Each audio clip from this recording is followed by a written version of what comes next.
Absolute extravaganza we got going here today. We had Johnny Kincaid from Philly, also from my Atlanta days, former colleague, and now the Hall of Famer and MLB analyst John Smoltz joining us here. What's up, Smoltzy? How are you? I'm getting ready to check out how much rain we're going to get in the next 2 days. Storm's going to be a little interesting for you all and for here. Yeah, I think you guys are going to have to batten down the hatches as well up there in Atlanta. It's this one's going to be a bad one and a rainmaker. And I was just looking at the storm surges here in Tampa Bay, which you're so familiar with, and they're going to be 2 and 3 feet above previous record levels. So yeah, there could be a lot of damage here in the Tampa Bay area, but stay safe up there, my friend. And the Braves had to move their games to Monday, right? They're going to play the doubleheader on Monday against the Mets. Yeah, there's only one team that's super happy about that, and that's Milwaukee. What a bad break for both the Mets and the Braves. When you think about timing is everything, and the race may or may not be over by Monday, but more than likely it's probably going to be within that margin where they're going to have to play. And can you imagine having to use resources on Monday that you were hoping to save for the first round? Yeah. So it really does change the dynamics of the playoffs in an adverse way. And if you're the Braves, you've been used to this now all year. You've had to deal with tremendous injuries and blows, so it's just another thing you got to deal with. And for the New York Mets, they were as hot as any team coming into this. So it's unfortunate, but in this day and age, you got to deal with it and just move on. Yeah, both teams will have a very, very hard time moving on in the playoffs. Even if the Braves, of course, have to still get in. They're a half game out, but those injuries that they've dealt with all year long. I don't know if I've seen anything like it. I mean, the Bucks are dealing with them right now, but for Atlanta, what has it been like, especially in pitching? Well, everywhere up and down the lineup, right? Yeah, you really can't. When you think about sustaining something like that, you really can't. And they've done a remarkable job in really kind of hanging in there when you think about all the major injuries. Every team has injuries. But you could go along every team and go, this guy and that guy cannot get hurt. And that's exactly what happened before the season really got going. Both of the number one offensive and number one pitching. And then it just became somewhat comical on how many stars in their lineup got hurt. But they've done a nice job hanging in there. I got to give them credit. Yeah, absolutely. You have any thoughts on pitching injuries? And I know some have blamed it on the pitching clock. I don't know if I buy that, but what are your thoughts on, the rash of pitching injuries again this year? Especially the Rays got hit again. Yeah. Yeah, the pitch clock has nothing to do with it. It's just a cop-out. I agree. This has been going on for 10 years. When things are happening and then it takes something, I don't even understand why it would take something to take notice, but the two biggest injuries this year to start were by Cleveland and Atlanta when Strider and Bieber, basically a day apart, got Tommy John again. People started going, oh my goodness, this has been going on for 10 years. Yep. And if I had to slice the pie and give you the reasons why, over half of the pie would be training. It's just training to throw max effort. You could throw that right in there. Max effort is the biggest reason why injuries are being, and then they know it. Like, look, you're never going to get anybody admitting it, although some teams are starting to come out and acknowledge the obvious and say we got to do some things differently. So you got max effort velocity, you got training, you got the ball. The ball is a big issue. The ball has changed over the last couple of years. The grip pressure and the grip, which led to all the cheating and technology and science that allowed to stick them. And, that's what happens. Science is always going to be ahead of the curve when it comes to anything that can enhance or change the dynamics of how the sport was supposed to be played. So until they reward pitchers differently and until they ask them to do things that are not max effort, you've heard me say this before, it's red line pitching. You look at the tachometer on your engine, and there's a red line that tells you to stay away from that red line if you want to protect your engine. Well, if you want to live in the red line and see how far you can push your engine, it's inevitable. You're gonna blow it, and that's what we do.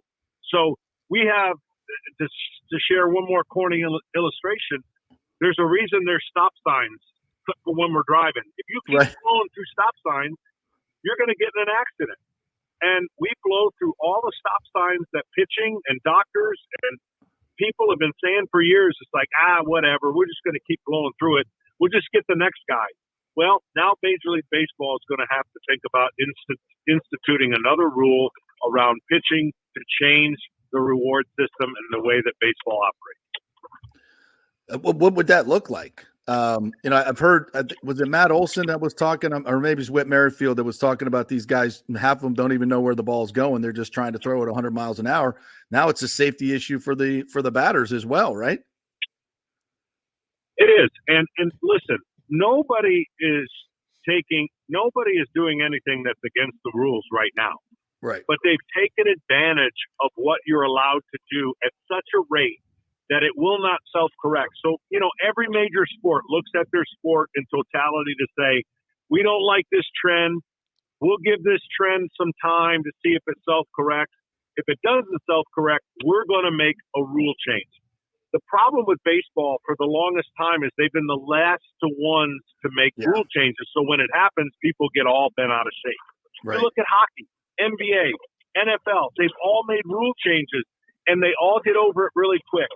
If they could not keep the NFL quarterback upright in the NFL would not be what it is today. They've made those rule changes. A lot of people don't like it. It's cheapened the defense. I get all that.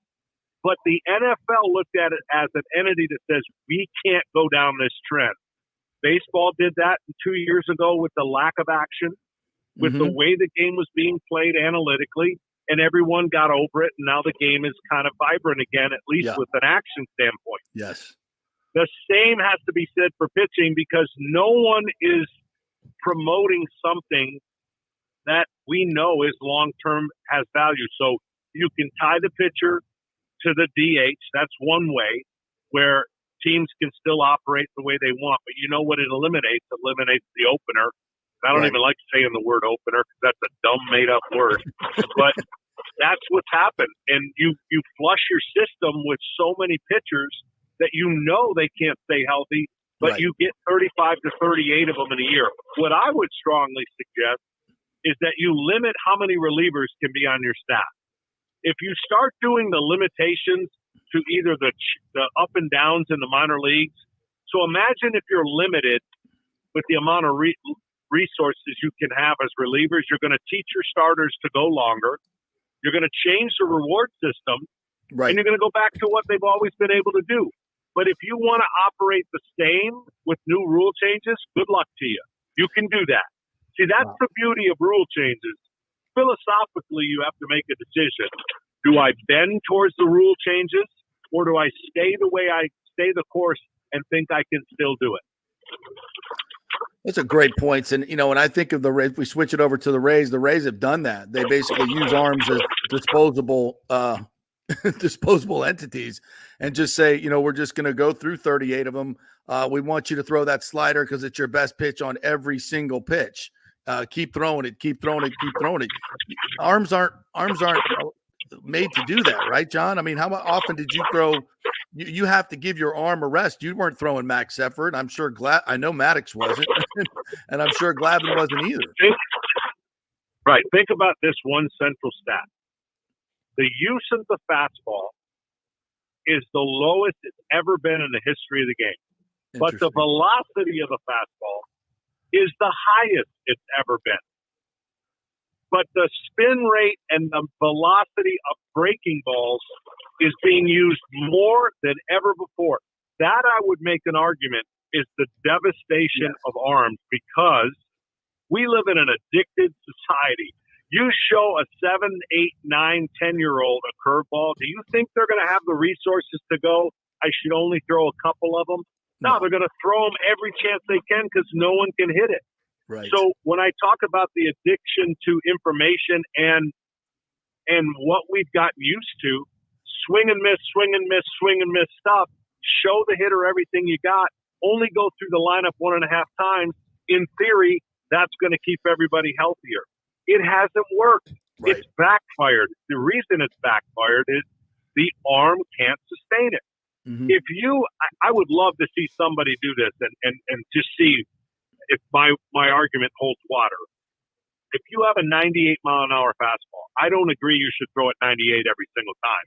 That means you have the capacity to do it. You should save some of those and be able to pitch, but we can't have the time to teach and prepare pitchers the right way. But throw me 120 fastballs, and I don't even care if they're right down the middle.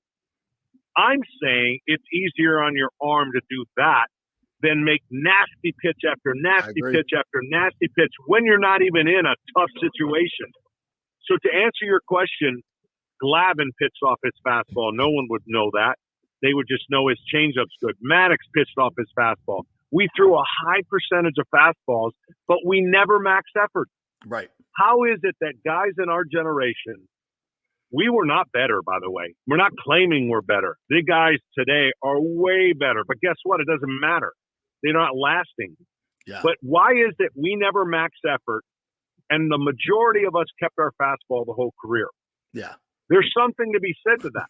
And then, oh, by the way, if I have to hear this one more time, my head's going to spin.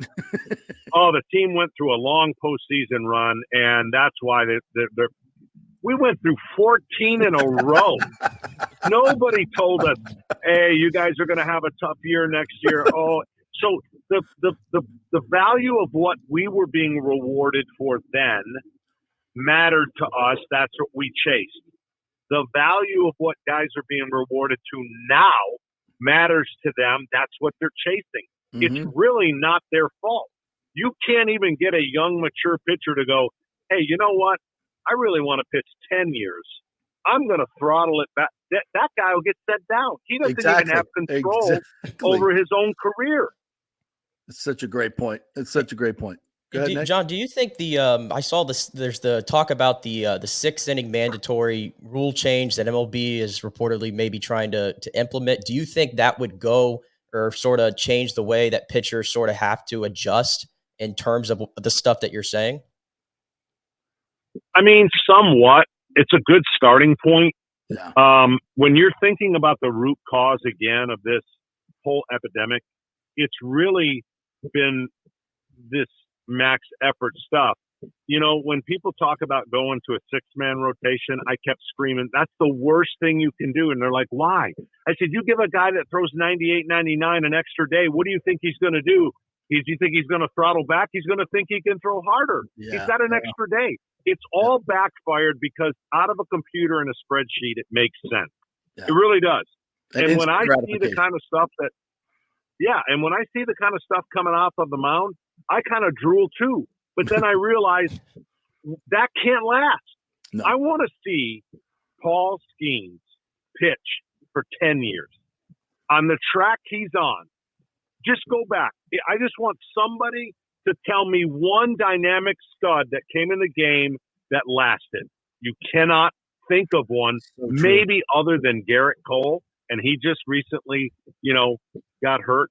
That's my point. When you have a great talent, we're de-developing greatness.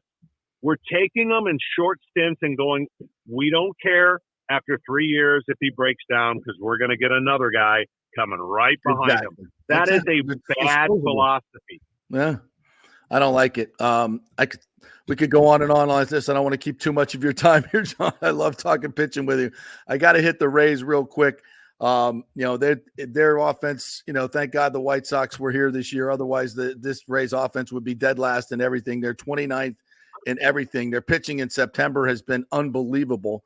And they look to have a great staff next year. But as you've said on this show many times, until they start spending big money on proven hitters, it's going to be tough for them to really be in the World Series mix. Is that still kind of your thought on the way the Rays are playing baseball?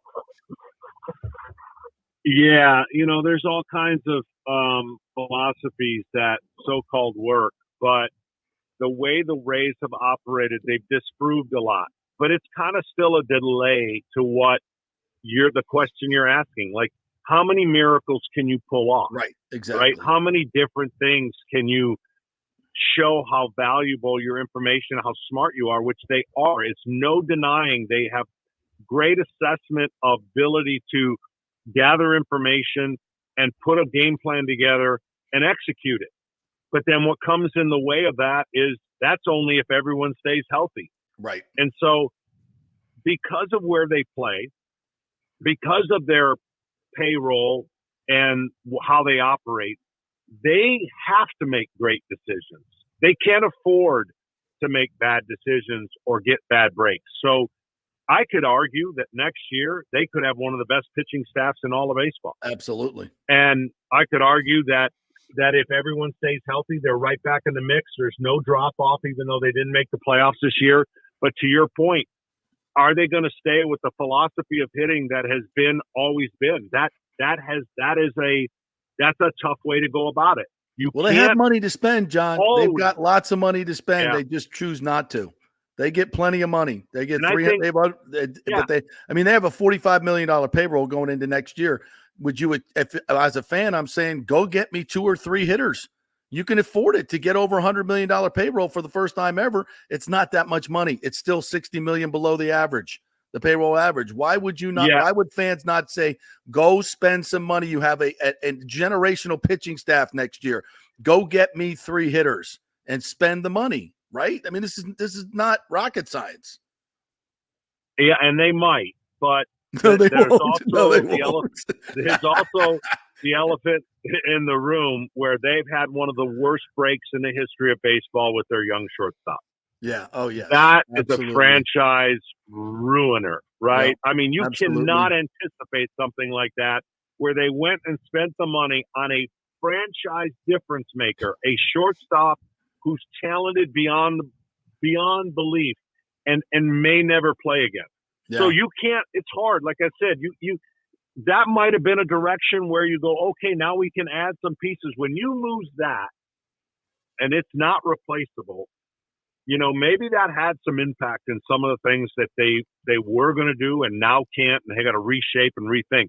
But the simplest answer is yes, if they spend a little bit more money and get a little bit more of that offensive opportunity, you can say really easily that a team this year, if you look at all the teams that did not make the playoffs, I would put all my money on Tampa Bay and the Rays being the team that would definitely make the playoffs of all the teams that didn't make the playoffs this year.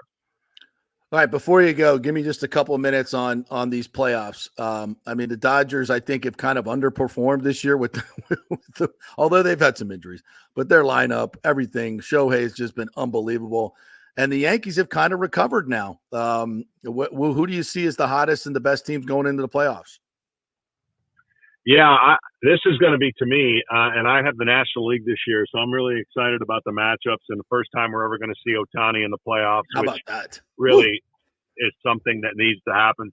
Yeah. And I think anybody, and I mean this, with the exception maybe now of the bad break with the Mets and the Braves, whoever gets that last spot, anybody can make a deep run in the National League. I really think that.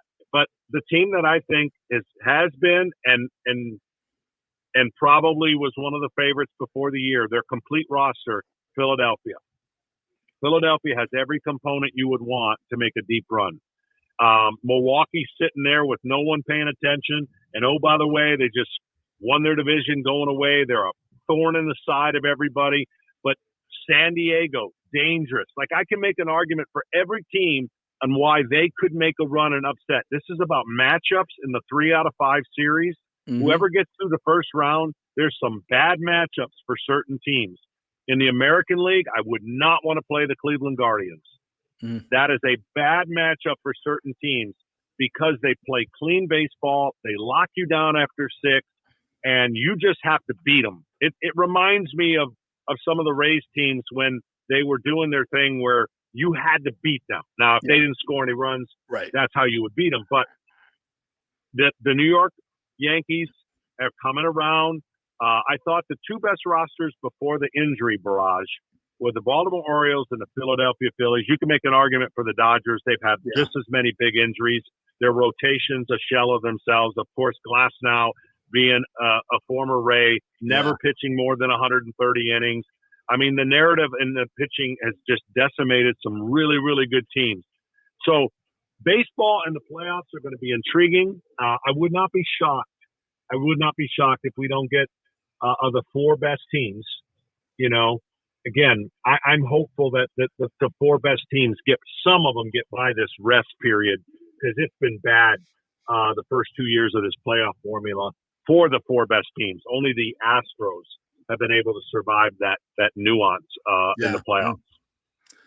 All right, before I go, what is this sorcery you have over me in fantasy football? What the F are you doing? What kind of – are you sacrificing chickens? Like, what the hell's going on? Every lineup I roll out against you has a 90% chance of winning. Your kicker scores 70 points one time. I have Chase and Saquon this last week, and I still effing get beat. And you put your second team out. I know. There. What the hell? I did. And then deal with the devil if you've done. This part isn't going to sound good for you, because I really did. Like, when I looked at who I was playing, and I just figured, okay, in our league, which is different than most, we can only play guys 10 times. Right. So I got my team together and I said, guys, I know I'm not putting my best lineup out, but we're going to have, the luxury down the road to be able to utilize everybody to the max. So we're just, not that we're throwing this game, but that we're going to put a secondary lineup. I need these guys to step up, and they did. And I'll be honest, my son drafted my team this year. I wasn't able to make the draft. And so now I feel like I'm kind of the Rays, mixing and matching and doing the little things. So I can't explain it. Just like I couldn't get Tony Gwynn out, but it is an amazing run. Yeah. Or did you just, what you didn't want to say, which would have been worse, is like, we're playing JP. It doesn't matter who we put out there this week. I'm going to win anyway. It's just the way it goes. So thank you for not saying that. That was nice of you. Hey, Johnny, thank you so much. We'll be watching in the playoffs as always. Love your work, and thank you for being a friend of the program. We really, really appreciate it. And the folks in Tampa Bay, we love you, partner. Thanks so much. All right. Stay safe. All right. Thank you. We will. The great John Smoltz right there. Yeah, it's brutal. It's brutal. It just doesn't matter. Literally, I think last year, his kicker was playing on Monday Night Football, and I had like a 60 or a 50-point lead. And that was it was Zerline or something. I forget.